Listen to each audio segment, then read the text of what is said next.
People are thinking like मतलब उनकी life social media के अकॉर्डिंग जीती है,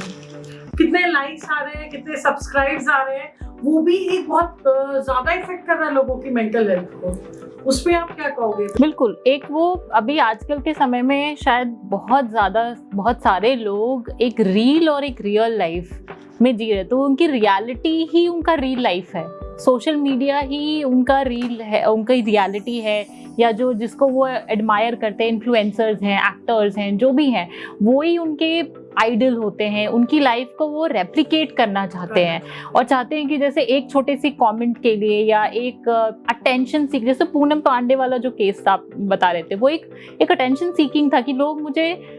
जाने, मुझे मतलब ऐसे सिमिलर काइंड है कि एकदम से लोग मुझे भूल तो नहीं गए। तो ये छोटे छोटे जो कंट्रोवर्सीज आती है वो अटेंशन सीकिंग बिहेवियर होता है, जिसमें अगर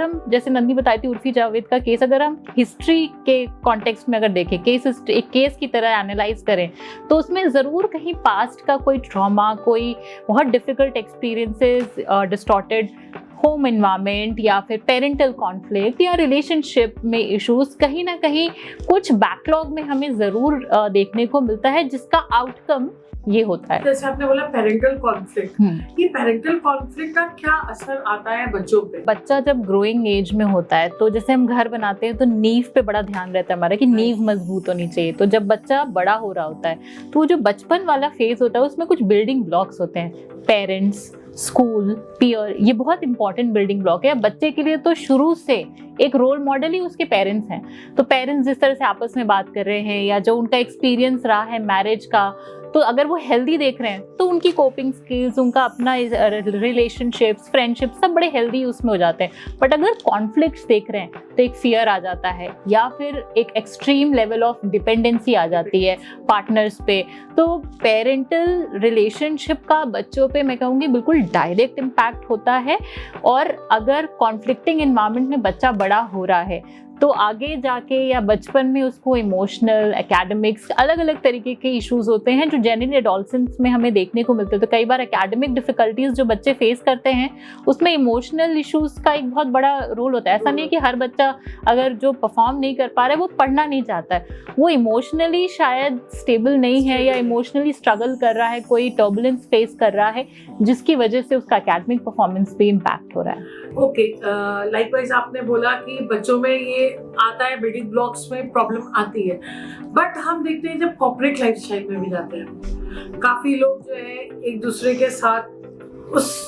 अकॉर्डिंगली वर्क नहीं कर पाते, थोड़ा सा कम पीछे रह जाते हैं या उनको बॉस से रिकमेंडेशंस नहीं मिलती हैं, जब वो काम अच्छा भी कर रहे हैं तब भी तारीफ नहीं मिल रही है। तो वो जब मोराल डाउन होता है,